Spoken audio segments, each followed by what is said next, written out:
주유는 자가 공군이며 여강군 서현 사람이다. 당조부 주경과 주경의 아들 주충은 모두 한나라 태위를 지냈다. 사승의 후한서에 이르길 주경의 자는 중량이다. 여려서 염능으로 칭송이 자자하였다. 학문에 능하여 효렴으로 천거되어 삼공의 부에 초대되었다. 후에 예주자사가 되었을 때 연암 사람 진번을 불러 별가로 해 영천의 이응, 순곤, 두밀, 태국 사람 주우를 종사로 삼았는데 이들은 모두 천하 뛰어난 선비들이었다. 점차 승진해 상서령에 이르렀고 마침내 태위의 지위에 올랐다. 장번의 한기에 이르길 주경의 아버지는 주영이라고 하여 장제, 화제의 상서령이 되었다. 처음에 주경은 목이나 태수의 지위를 역임해 선행을 좋아하고 선비들을 가까이 해 매년 효렴을 추천할 때 불러와 안방에 오르게 해 가족과 함께 연회를 즐겼다. 그러한 일은 3, 4회나 있고 전별 금품을 보내기도 해서 한층 더 그 사람의 자제를 임용해주며 말했다. 신하를 옮겨서 자식으로 삼는다면 정치하는데 무슨 어려움이 있겠는가? 그 이전 사도 한현이 한해태수였을 무렵 공무에 있음에 사사롭지 않아 청구함이 있어 한마디 말만 해줄 뿐이니 후에 그 집안에는 미치지 않는다며 말했다. 나는 좋은 인물을 추천했던 것이지 일가를 이루는 혜택은 아니지 않는가. 당시에 의논하는 사람들 중 양쪽 모두를 비난하는 사람이 있었다. 부친 주인은 낙양현의 영을 지냈다. 주유는 건강하고 자태와 용무가 빼어났다. 이전에 송견이 의병을 일으켜 동탁을 토벌할 때 그는 집을 서현으로 옮겼다. 송견의 아들 손책은 주유와 나이가 같았으며 두 사람의 우정이 남달랐다. 주유는 길 남쪽의 큰 저택을 손책에게 주고 방으로 들어가 그의 모친에게 배려했으며 서로 있는 것과 없는 것을 융통하며 돕고 살았다. 주유의 친척 아저씨 주상이 단양태수로 있었는데 주유는 그를 찾아가 안부를 물었다. 마침 손책이 동쪽으로 건너가려고 역양에 이르러 주유에게 급히 편지를 써서 알렸는데 주유는 병사를 인솔해 손책을 맞이했다. 손책이 매우 기뻐하며 말했다. 그대를 얻었으니 순조로울 것이요. 주유는 그래서 손책을 따라 횡강과 당리를 공격하여 모두 함락시켰다. 그리고 또 강을 건너 말릉을 공격하고 찰균과 설례를 격파시켰으며 방향을 돌려 호숫과 강승을 공격하고 고가로 진입하자 유효는 달아났으며 손책의 병사는 수만 명이 되었다. 그래서 손책은 주유에게 말했다. 나는 이 병력이면 오군과 회계군을 취하고 산허를 평정하기에 충분하오. 경은 돌아가 단양을 지키시오. 주유는 돌아왔다. 오래지 않아 원술이 주상을 대신할 태수로 사촌 동생 원윤을 보내자 주유는 주상과 함께 수춘으로 돌아왔다.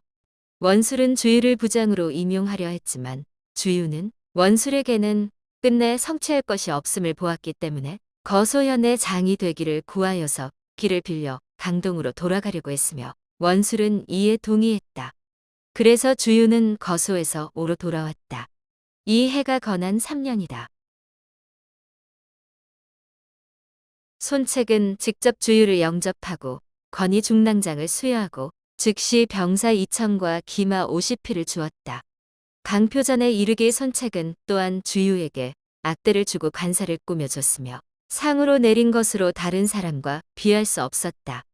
손책이 영을 내렸다. 주공근은 영준하고 빼어난 재능이 있으며 총각 시절부터 나와 더불어 친분을 맺어 가족과도 같은 사람이다. 일전에 단양에서 무리 앞에 식량을 발하여 큰일을 이루어낸 것 같은 경우는 논공행상을 통했다고 해서 충분히 보답한 것이 아니다.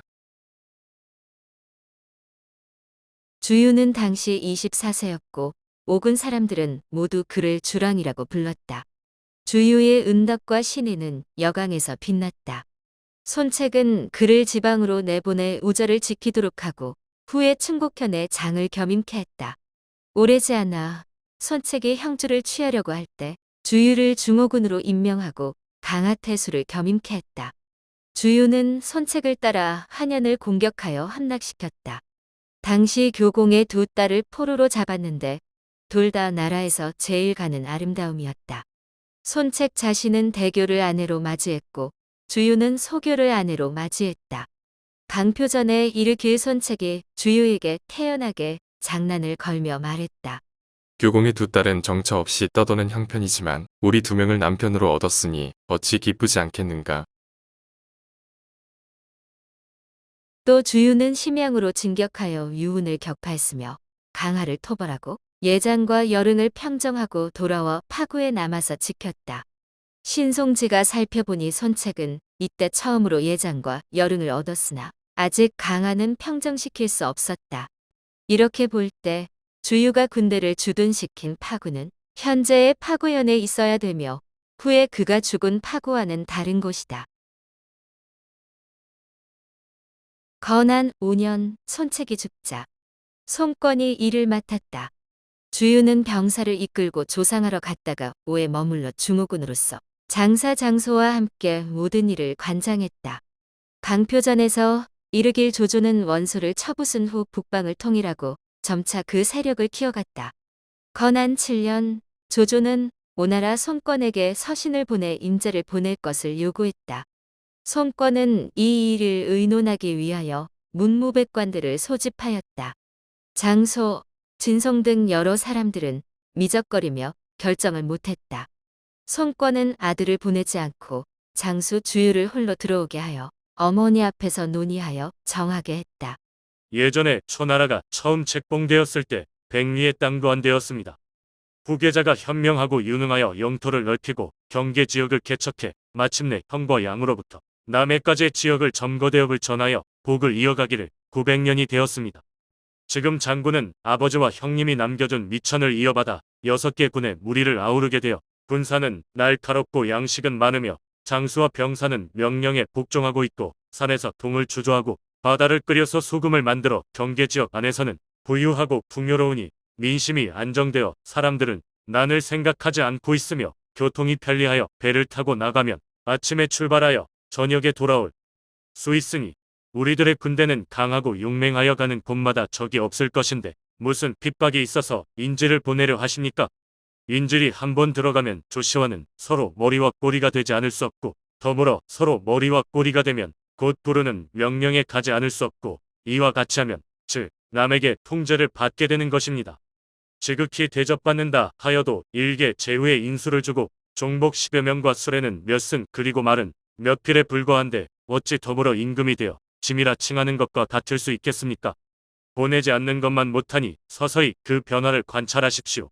만약 조씨가 의에 따라 천하를 바르게 할 수 있다면 장군은 그때 그를 섬겨도 늦지 않습니다. 만약 폭난을 일으키려고 도모한다면 군사는 불과 같아서 병사를 거두지 않으면 장수가 스스로를 불태울 테니 장군께서는 용맹을 감추고 위험을 겨뤄 천명을 기다리시면 어찌 인지를 보낼 필요가 있겠습니까? 송권의 어머니가 말했다. 공군의 말이 옳다. 공군은 백부와 같은 나이로 한 달이 적을 뿐이다. 나는 그를 아들과 같이 볼 터이니 너는 그를 형으로 섬겨라. 이에 인지를 보내지 않았다. 건한 11년 그는 소녀 등을 인솔의 마등과 보둔 두 주둔지를 토벌하고 그곳에 우두머리에 목을 베어 나무에 매달았으며 1만여 명을 생포해 군사를 돌려 궁정을 지켰다. 강하태수 황조가 부장 등용을 보내 병사 수천 명을 이끌고 시상에 쳐들어갔다. 주유는 추격하여 토벌했으며 등용을 생포해 오군으로 보냈다. 건한 13년 봄 송권이 강하를 토벌하고 주유를 전부 대독으로 임명했다. 이해 9월 조조가 형주를 침공하자 유종은 수하의 사람들을 들어 항복했다. 조조는 그의 수군을 얻게 되었으며 그 결과 수병과 보병은 수십만 명이나 되었다. 오의 장수들은 이 소식을 듣고 모두 두려워했다. 송권은 신하들을 불러 모아 계책을 물었다. 논의하는 자들은 모두 말했다. 조조는 승냥이나 호랑이처럼 사악하고 무섭습니다. 그런데 그는 한나라 승상의 명예에 기대어 천자를 끼고 사방을 정복하고 움직이면서 조정의 뜻이라고 하는데 오늘 그에게 저항한다면 일은 더욱 순조롭지 못할 것입니다. 또한 장군이 많고 권세가 대단해 이로써 장강을 막고 조종할 수 있습니다. 지금 조조가 형주를 얻어 그 땅을 얻었습니다. 유표는 수군을 훈련시켰고 몽충이나 투함이 수천 대인데 조조가 이것을 모두 포획하여 장강가에 늘어놓고 아울러 보병도 움직여 수군과 육군이 함께 내려온다면 이때는 장강이 위험하게 되고 이미 우리와 공동으로 차지하게 될 것입니다. 그러나 쌍방의 세력은 현저하게 차이나 또 논할 수 없습니다. 가장 좋은 것은 그를 맞아들이는 것이라고 저희들은 생각합니다. 주유가 말했다. 그렇지 않습니다. 조조는 비록 한나라 승상의 명의에 의탁하고 있지만 사실은 한나라 조정의 적입니다. 장군은 신명스런 무의와 웅대한 재력을 갖고 있고 겸하여 아버지와 형의 위세에 기대어 강동을 할거하고 수천 리를 차지하고 있으며 병사는 정예이고 식량은 풍족하며 영웅들은 봉업을 이루기를 원하고 있으므로 오히려 응당천하를 횡행하며 한 왕조를 위해 잠폭하고 더러운 것을 제거할 때입니다. 게다가 조조는 직접 죽을 곳으로 왔는데 왜 영접해야 하겠습니까? 장군을 위해 헤아려 보기를 요청합니다. 지금 북방의 영토를 이미 안정시켰고 조조에게 내부에 근심이 없어 시위를 늘려 오랫동안 전쟁터로 와서 싸울 수 있다고 하더라도 또 우리와 수면 위에서 싸워 이길 수 있습니까? 지금 북쪽 땅은 평안치 못하고 게다가 마초와 한수가 오히려 동관 서쪽에 있으면서 조조의 후환이 되고 있습니다. 그리고 기병을 버리고 수군이 기대어 우나 월과 다투는 것은 본래 중원에서는 잘하는 방법이 아닙니다. 또 현재는 날씨가 추워 말에게 먹일 것이 없고 중원의 병사들에게 멀리 강호의 땅을 건너도록 하였으므로 물과 땅에 익숙치 못하여 반드시 질병이 생길 것입니다. 이러한 네 가지는 용병의 근심거리입니다. 그러나 조조는 함부로 행동했습니다. 장군께서 조조를 잡으려고 하신다면 오늘이 바로 그날입니다. 저는 정예병 3만 명을 받아서 하구로 나아가 주둔하기를 원합니다. 장군을 위해 조조를 무찌를 것을 확신합니다. 손권이 말했다. 사악한 적이 한왕씨를 패하고 스스로 황제로 일어서려고 한지 오래되었소. 단지 원시 2명, 여포, 유표와 나만을 꺼려했을 뿐이요. 지금 몇몇 영웅은 이미 소멸되었고 오직 나만 여전히 남아있소. 나는 사악한 적과 양립할 수 없는 형세여. 그대가 당연히 공격해야 한다고 한 것은 나의 생각과 매우 부합하는 것이며 이는 하늘이 그대를 나에게 준 것이요. 강표전에 이르기 손권은 칼을 뽑아 앞에 놓은 책상을 때려 부수며 말했다. 여러분 중에서 다시 조조를 맞아들여야 한다고 말하는 사람이 있으면 이 책상과 같이 될 것이요. 회견이 끝나고 이날 밤 주유가 배하를 청하고 말했다. 모든 사람들이 조조의 서신을 보고서 수군과 보병 80만이라는 말에 벌벌 떨고 있지만 그 허실을 다시 헤아릴 필요도 없는 것으로 이것에 대해 다시 회의를 여는 것은 더욱 무익한 일입니다. 지금 저들의 실제 살펴보면 중국인들은 불과 15에서 16만 명인데 이 또한 군사들이 이미 오랫동안에 지쳤으며 유표의 군대를 얻었다고는 하지만 그 또한 7에서 8만 명뿐이고 이들은 또한 의심을 품어 조조군에 완전히 편입된 것이 아닙니다. 지치고 병든 병사와 의심하는 병사들은 비록 군사가 많다고 하더라도 두려워할 만한 것이 아닙니다. 정병 5만 명을 주시면 제압할 수 있으니 장군께선 근심하지 마십시오. 손권은 등을 어루만지면서 말했다. 공근, 경이 그렇게 말을 해주니 짐의 마음이 풀어지는구려. 짜포와 문표 등등의 여러 사람들은 각각 자기 처와 아들, 딸을 돌아보는 등 사사로운 것만 생각하여 짐을 크게 실망시켰소. 오직 경과 자경만이 고에게 찬동해주니 이것은 하늘이 경들 2명을 보내 짐을 도와주고 있는 것이요. 오만의 군세를 갑자기 모으는 것은 곤란하지만 이미 3만 명을 선발해 놓았고 함선, 식량, 무기 등은 모두 갖추어지고 있소. 경은 자경과 정공과 함께 먼저 출발하시오. 고는 곧 뒤따라 군대를 출발시켜 다량에 물자, 식량을 싣고 가 경을 후원하도록 하겠소. 경은 조조군을 잘 다룰 사람이니 최선을 다해 싸우시오. 생각했던 대로 되지 않으면 곧바로 귀환해 짐에게 달려와 주시오. 그때는 마땅히 짐이 맹덕과 결판을 낼 것이요. 신송지가 보건대 조조에게 대항할 방침을 세운 것은 사실상 노숙이었다. 당시 주유는 파양으로 파견되었었는데 노숙이 주유를 불러서 손권에게 권하도록 했다. 주유가 파양으로 돌아가게 되었지만 노숙과 은밀히 생각을 합쳤기 때문에 함께 공훈을 세울 수 있었던 것이다. 하지만 이전에서는 손권이 신하들을 불러 모아서 계책을 묻자 사람들의 의견을 제지시키고 혼자만 거절할 계책을 말했다고 했다. 이것은 노숙보다 앞서 도모한 것이 아니므로 노숙의 공을 가로챈 것이다.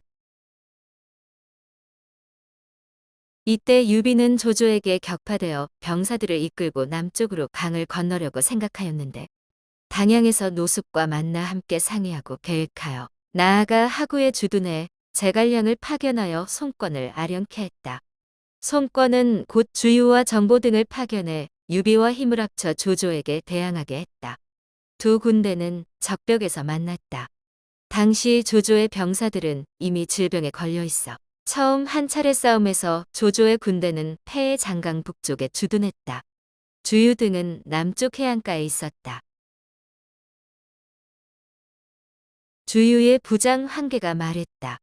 지금 적군은 많고 아군은 적기 때문에 오랜 시간 싸우는 것은 불리합니다. 그러나 제가 보기에 조조군의 배는 앞뒤가 서로 이어져 있으므로 불을 질러 달아나게 할 수 있습니다.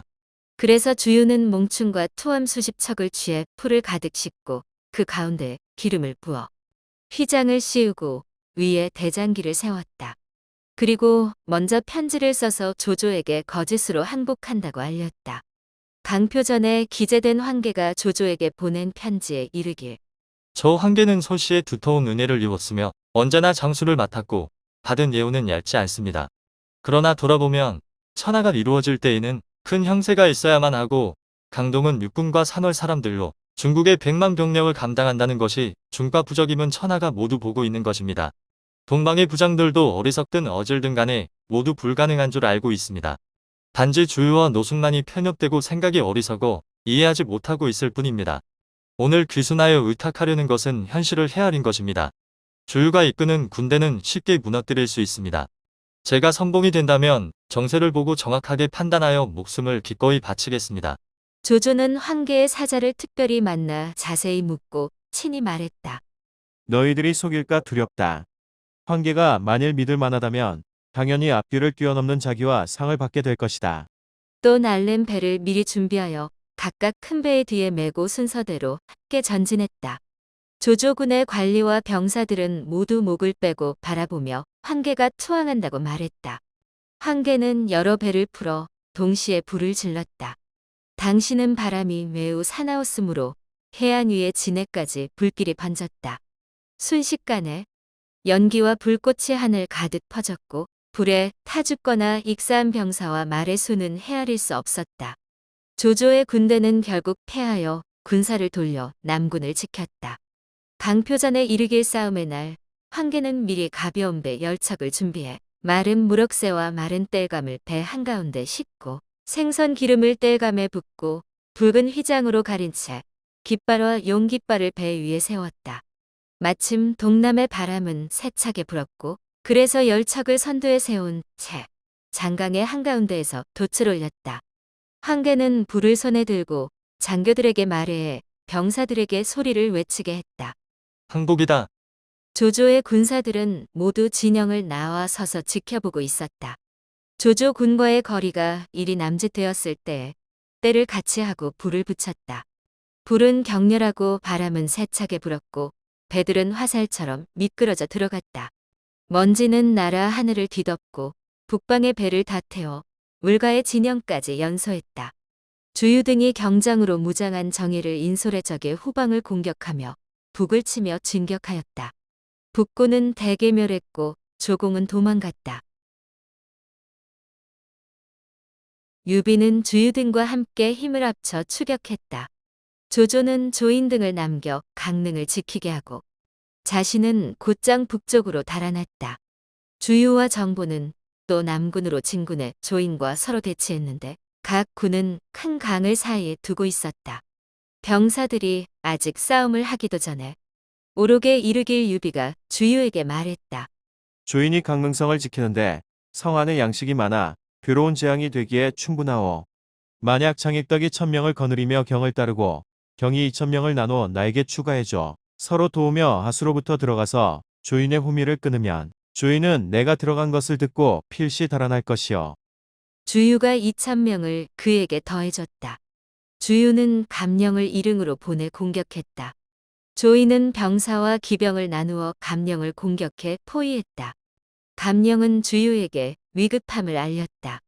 주유는 여몽의 계획을 사용하여 능통을 남겨 그 뒤를 지키도록 하고 자신은 여몽과 함께 감령을 구하러 갔다. 감령의 포위가 풀린 후 주유는 강을 건너 북쪽 해안에 주둔하고 조인과 결전할 날을 정했다. 주유는 직접 말을 타고 싸움을 지휘하다가 날아오는 화살에 오른쪽 겨드랑이를 맞아 상처가 대단히 심해 곧바로 돌아왔다.